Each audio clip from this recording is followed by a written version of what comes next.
jiraachuun karoora keenya jennee nama lamaa fi sadii keessaa obboleessi kiyya Maadii Jamaal naa galateeffata. Namoota gaafne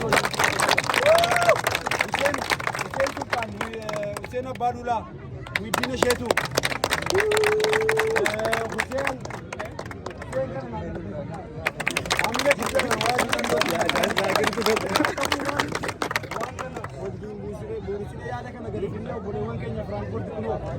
Muhammad Khalifa, Nuruddin,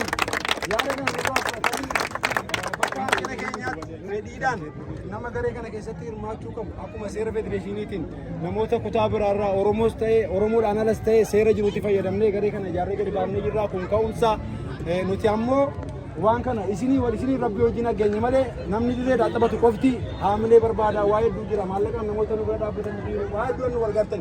Ammas deeggarsi keessan nu biraan dhaabbatanii yoo nu jabeessitan tarii bara dhufu ta'e amma sa'a boodaa kana tapha biraa qabna.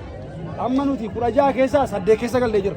Tiimii keenya keessaa qabxii 9 tokkoffaa kan dabarfannee jira.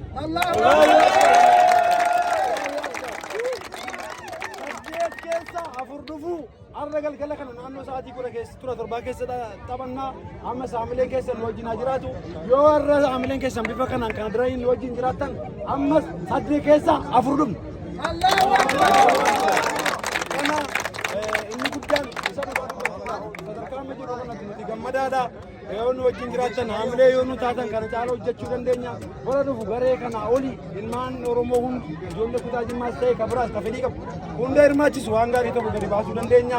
Hundi keessan galatoomaa isiniin jedha. Hanqina jiru qaawwa argitan waan hundumaa waan sirreessuu qabnu nutti himaa sirreessinaa.